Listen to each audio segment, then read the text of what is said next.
Hello and a warm welcome to all the listeners of the NancoVerse podcast. In today's episode, I will be talking about the Indian Navy and its role as a net security provider, a regional security provider in the Indian Ocean region and beyond. The Indian Navy, which is part of the Indian military, has long been people don't really understand why do we need the Indian Navy as much as we do, say, the Indian Army or the Indian Air Force. While there are some very obvious reasons to have the Indian Army be extremely professional and extremely cherished within the country as well, because we have had many wars with Pakistan and we have had wars with China, and we have a long land border with these countries where we have a lot of issues with. In today's time, we have a situation where there is a bigger war happening in the sea, in the high seas. Considering logistics of the world economy are largely dependent upon ship routes, we have a situation where piracy is on the rise, and this is where the Indian Navy is shining and coming out and becoming a sort of a net security provider to the entire world economy when it comes to the shipping routes of these places. Ever since the Israel war, there has been an increase in the pirate incidents. These are emanating from areas of the Horn of Africa, this Gulf of Aden. Even the Suez Canal is extremely compromised at this point. Ships have to traverse from the Cape of Good Hope, which goes from under South Africa, which takes 7 to 10 days more than the regular route. So this has consequences on the world economy, it has consequences on geopolitics, security of ships, shipping routes, businesses, costs, and multiple other things that lead to a great concern for the world. And the world is looking towards India at some point, on some level as well, to become with the Indian Navy being such a professional organization and such a highly equipped, well skilled, strong, and also tactical organization over the years that it has become. The Indian Navy is sort of providing security towards against the pirates, and these are not pirates which people think would be like, I did some research about the pirates in Somalia. The biggest incidents of pirates coming and attacking these ships was not even in the contemporary times. It was during the 2009 2012 era. Somalian pirates were a big thing that was the height of the piracy in Somalia. A large part of it had to do with the war that was ensuing there in 2006 and 2009. The consequences of war, unemployment, and an overall regional lack of access to education and many other factors that exist not only in India but in those parts of the world as well. Considering those, the entire the entire valley, Rift Valley as it's called over there, is the Persian Valley of the sea, is a big channel for multinational corporations and also other trading sea routes. Pirates have been attacking these ships, and there have been many incidents since over the past week itself. In fact, 3 US soldiers have been killed as well. So that entire region at this point is in turmoil, and so is the sea. Coming back to the point of the Indian Navy and the security that it's providing, recently the Indian Navy has foiled yet another piracy attempt on an Iranian flagged vessel, called Omari, and successfully rescued a crew of 19 people, 11 of whom were Iranian and 8 Pakistani. This is the fourth anti-piracy operation carried out by the Indian Navy this week. So this goes to show the sort of in the intensity of the attacks and the frequency of the attacks that have been coming from pirates in that area. And now we have a situation where the Indian Navy has to come in and be like, hey guys, this is not anarchy. We have the Indian Navy, so we're gonna come and get you guys. In fact, there was a very cool picture that I would like to put up here as well of the Indian commandos capturing the Somalian pirates, and they didn't even look like the pirates that you would think from, say, Pirates of the Caribbean, Johnny Depp or something like that. These guys are just poor people who are in this business.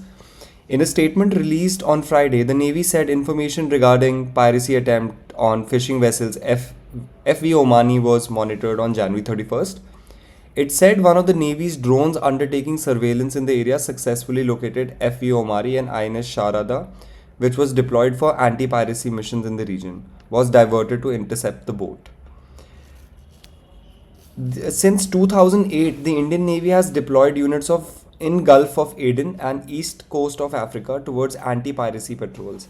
This has been something that has been a big point of contention, a big point of concern for the Indian Navy, and a big point of focus as well. Gulf of Aden happens to be a deep water gulf close to the Indian Ocean, which has Yemen to the north and Arabian Sea to the east. And there are other countries like Djibouti and some other countries. And this Gulf of Aden connects us to the Red Sea, or to its north we have the Mediterranean Sea, which has a connection to Europe. So a lot of cargo that comes from India crosses the Arabian Sea, goes into the Gulf of Aden through that into the Red Sea, which is also under a lot of attack at this point from Iranian-backed Houthis, is what they say. And then we have the Mediterranean area, which is also has its own issues. However, coming back to the Indian Navy, we had mentioned INS Sumitra. INS Sumitra is Indian Navy's fourth largest Surya class patrol vehicle, and this has played a big role in some of the anti-piracy operations as well. I would like to be reading out of an article written by Biswajeet Das Gupta. He is somebody who deserves to be told his full name, which is Vice Admiral Biswajeet Das Gupta, retired as a flag officer commanding in chief, Eastern Naval Command in July 2023. So he's a recent naval commander who's written a very fantastic article about what the Indian Navy is doing, what is piracy, how do the maritime forces even respond in a situation when there is an attempt by pirates to attack, and what are the areas in the world, which geographical areas in the world, and why are these places facing the issues of piracy, and why is it even there. To the listeners who were wondering what that sound was, that was not my dog, that was my phone, which has the ringtone of a dog barking. I was actually talking about this to my friend that, we should have a situation where we can change the ringtone, say like from 9 a.m. till 5 p.m. we have a certain type of ringtone, and after that it just automatically changes. The barking of a dog could be a lot of people who call you for no reason, but that's okay, they might be doing their job. Coming back to the Indian Navy, so this is a fantastic article in the explained section of the Indian Express written by Vice Admiral Biswajit Das Gupta. It talks about piracy and goes into the depths of the same. So let's get into the article and read what Sir had to say and what can be some of the takeaways. Piracy has existed for centuries in various forms. In recent years, waters off the west coast of Africa, Gulf of Aden, Horn of Africa, Bangladesh, and the Strait of Malacca have seen attacks by pirates. Strait of Malacca is the strait which is close to Indonesia. Gulf of Aden we discussed. Africa, Horn of Africa, which has 5 countries by the name of Ethiopia, Eritrea, Somalia, and Djibouti. Somalian pirates are some famous ones. However, I think the news story that I was talking about earlier were not Somalian pirates. They were pirates from other groups. However, we can get into the depth of that, but it's pun intended. We're talking about the sea. Okay, so why are these areas not elsewhere? What that means is, why is it that certain parts of the world experience piracy more than others?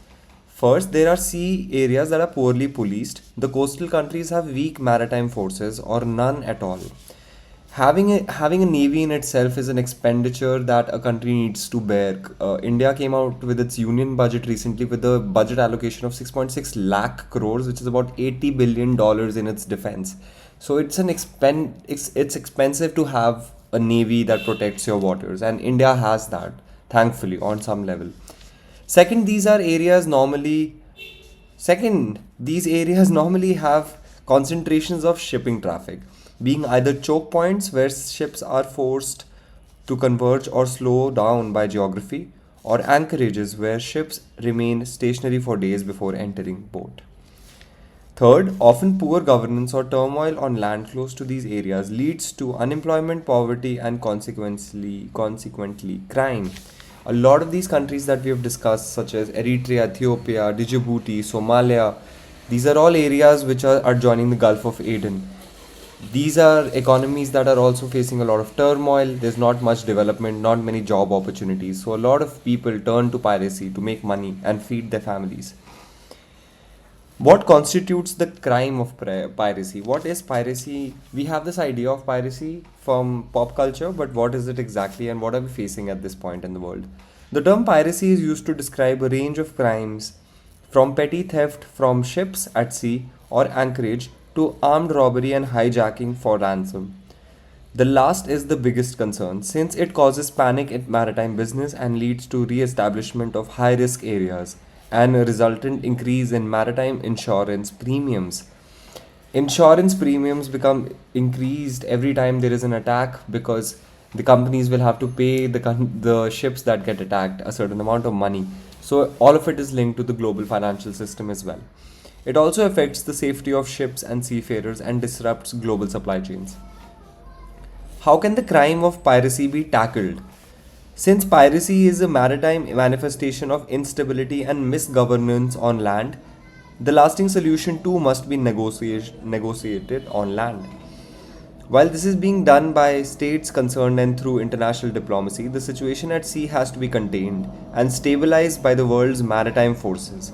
Since the disruption of mercantile peace, or peace that is conducive to maritime commerce, affects the economies of most countries. The security of the seas affects the economies of most countries.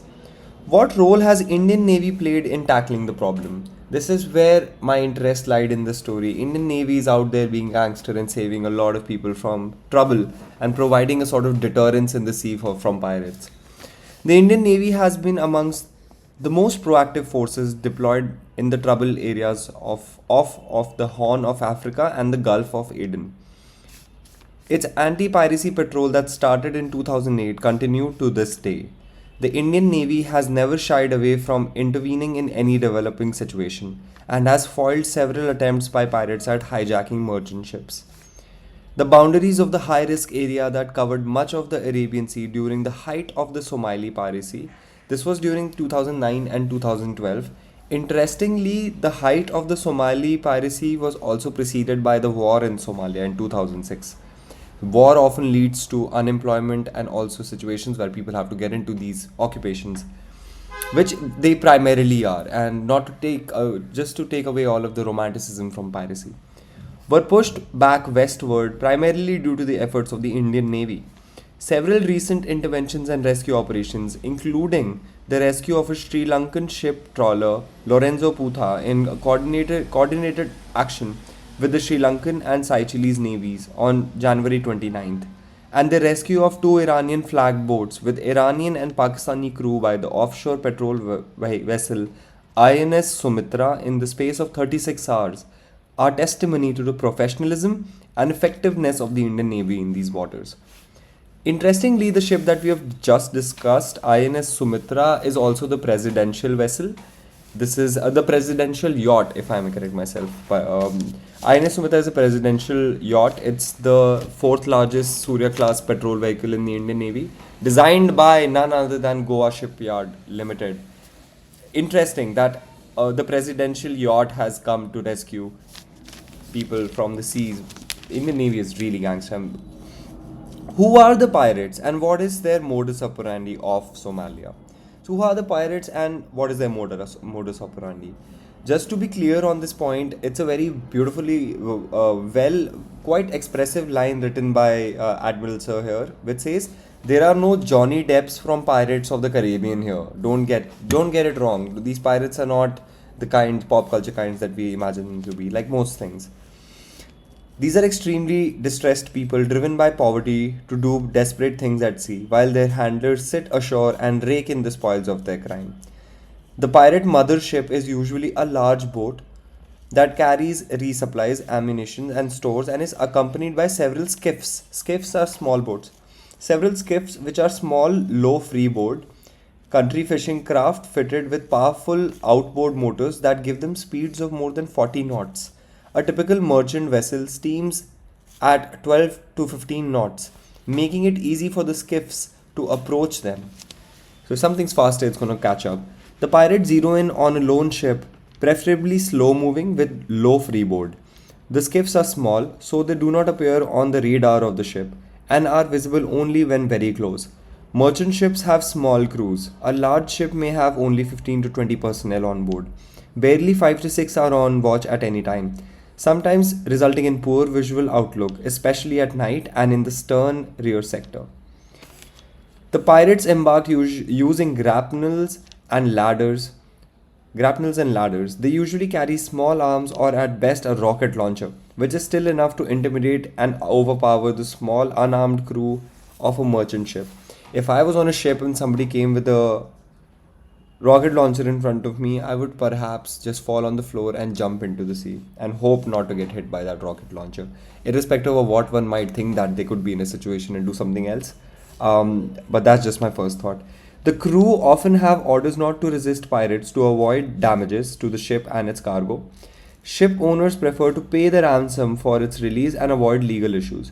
The crew normally lock themselves in a safe zone and send out a distress signal, which is monitored by piracy reporting centers and maritime safety agencies. And this is where the Indian Navy comes in. They're like, guys, we're gonna get these pirates and we're gonna make sure that the world economy survives. It's kind of nice to know that the Indian Navy, since 2008 actually, and not just now, has been a net security provider in the seafaring areas of the world. It's good to know that your country is providing a solution rather than being part of a problem. Fourth, they are proactively or reactively. Okay, no, sorry. Yes. So the point that I was at on the article is, how do maritime forces respond? How does the force respond to a situation like this when the last we were on, when they go into a safe zone within the ship and send out a distress signal? Now, what do the maritime forces do in this situation? They essentially do four things. First, they maintain a visible presence that seeks to deter pirates from carrying out attacks. So, this is a sort of a deterring approach where the ships can be around. If you are a pirate, you probably don't want to attack a ship where there is an Indian Navy ship around. Better not do that. First, they maintain a visible presence that seeks to deter pirates from carrying out attacks. Second, their ships and aircraft undertake surveillance of the high risk area, identify suspect vehicles, and report them for further investigation. This is supported by information fusion centers ashore. Third, they warn ships about suspect vessels and announce escort schedules, if any, so that vessels transiting the high risk area can join convoys between designated points to keep them safer. Fourth, they proactively or reactively intervene to manage a developing situation, foil a piracy attempt, or rescue a hijacked ship while ensuring minimum casualties and damage. So this is where they need to go in and actually make rescues happen, which happened this week 4 times actually. So these instances are also increasing. The Indian Navy is being utilized, it's being summoned to ensure that the ships that are traversing these straits of Aden and Gulf of the Horn of Africa and the Arabian Sea as well remain safe. Naval ships can operate as part of a US coordinated maritime coalition led by rotation by a commander of one of the participating forces. They use a common communication protocol, maintain presence, and share information to thwart piracy attempts. Surveillance aircraft also form part of this coalition force. Some nations prefer to operate independently, coordinating loosely with other navies in the area, whereas coalition forces prefer a method of static patrol, with each ship being assigned a geographical area. Some navies choose to escort columns of merchant ships. Escorting could even help in terms of providing that direct security versus having a presence in the area, and then you can do an escort as well. In any case, there is reasonably effective communication and coordination among all maritime forces. Communications with merchant vessels are maintained on commercial open frequencies known to all seafarers and commercial aircraft. The first alarm usually comes over these open frequencies. So there are open frequencies that these ship people use to reach out to the maritime security providers in case that they need the security. A ship with an armed helicopter is the most effective in dealing with the piracy situation because of its rapid response capability in reaching the spot, directing fire, and vectoring the nearest ship that can render assistance. So helicopters turn out to be a big solution in terms of being the most nimble, effective in dealing with the piracy situation. Interesting. Maritime commandos are very effective in In intervention operations, okay. Marine commandos are very effective in intervention operations. The Indian Navy has been practicing maritime intervention operations for decades and has developed extremely high expertise in this niche area of naval operations. Once the pirates have been overcome by commandos, the crew is released from the safe zone on board. So the question also lies is what exactly happens to these pirates once they have been picked up by the Indian Navy or any other navy for that matter. It's also a complex situation because it has a lot of jurisdictions of multiple countries, the international laws, and a lot of other factors that make it a little complicated to reduce piracy even after pirates have been captured. Handling captive pirates poses several legal challenges. National laws are often inadequate to deal with the apprehended pirates, and there is no effective international legal mechanism for their trial and disposal. This is quite surprising considering the amount of reliance that we have on the global supply chain has such a reliance on the security of the ships, but there is not much of an international legal mechanism to fight pirates and to bring them to justice. The many nationalities, countries, maritime zones, flag states, etc., involved raise complex jurisdictional issues. Hence, captured pirates are usually disarmed and their boats are drained of fuel and set adrift so that they are unable to undertake further attacks. However, they often find their way back ashore to return to piracy another day. On occasion, they are handed over to a coastal state for legal proceedings. The long term solution to the problem of piracy lies in rooting out misgovernance and unemployment in nations ashore, which feed maritime criminal activities. Till that happens, piracy will recur periodically, and maritime forces will have to work to ensure mercantile peace. So, this was a really interesting article written by Vice Admiral Biswajeet Das Gupta talking about how piracy has existed in the past. It's not just a recent phenomena. It is affecting the global economy at this point because the global supply chain is being attacked by non-state actors on many levels, which are affecting the time, turnaround time for ships to reach from point A to point B from where they need to get to. This is quite interesting considering that recently there has been such a growing tension in the entire the Gulf area as well. In particular, 3 U.S. soldiers were killed by Iran-based militants in Syria, and that has happened. And now there is again fights happening. Israel is at war with Hamas. Ukraine is at war with Russia. Yemen is at war.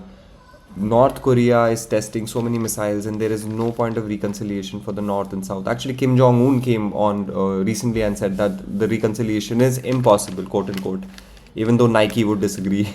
So there's a lot happening in this world that just makes it just quite interesting to think about what's going to happen in the future. A lot of people say that World War III might be a result.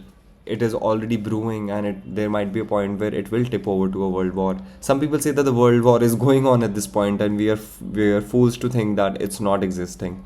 However, warmongering is something that I don't want to get into because it's just something that doesn't lead to any solutions. Even as a person who just wants to understand these concepts, I don't necessarily want to even think about a world war because that was a catastrophic event of the last century and led to a lot of death and destruction that not many people can even fathom, let alone me. So this is where I would end today's episode of the NancoVerse. We'll keep one topic for this video. All of this is done out of curiosity. All of this is done out of love. I really hope you guys are connecting with the podcast. I would also like to do episodes in the coming times where I'm simply talking about my thoughts, my feelings, and something that I've written down as well. I write a lot for my personal love of writing, and it's something that I would like to continue and share with you guys as well. How have you been doing? That's a question that I really like asking people, and people like asking other people as well. A lot of times when we're out there in social situations, we like to ask people, what do they do? What do you do? What's your job? I have a job, I work in digital marketing. Somebody else works in some other field. Somebody else is a doctor, somebody else is a lawyer. People do so many things. Some people are in the army. But it's just a matter of connecting with people on a deeper level. And I'm so glad that I have this platform where I get to speak into the mic and actually connect with some of my listeners. I've met some of you offline as well, and it's really a pleasure to have to do this. And when I say I have to do this, I really have to, because I love to do that. So signing out of the NancoVerse this time, Jai Hind to all my Indian Navy lovers. It's been quite a fun experience reading Biswajeet sir's article, and I would love to speak to him in person as well, hopefully. So trying to reach out, and we'll be having some newer interviews that are coming on as well. We have Lieutenant Colonel Himanshi Singh, who's going to be speaking to us on the podcast. She runs a company called HVV Soft Skills. So that's going to be an episode all about developing soft skills, the importance of soft skills, and how can it lead to success in life. So that's one that I'm really excited to share with you guys very soon. So I'll keep you posted on that.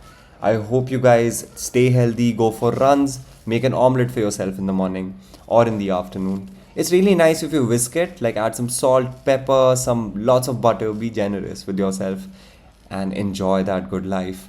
Listen to good music, and I've really been enjoying a lot of diverse type of music as well. I recently ran out of the Spotify premium subscription, and it just tells me that I can't renew the same with my app. It's not ideal. And what does that even mean? For a moment, I thought that Spotify is dead to me, but I realized Pragya told me actually that, hey, you can just do it through your desktop. So I think I should do that after this recording.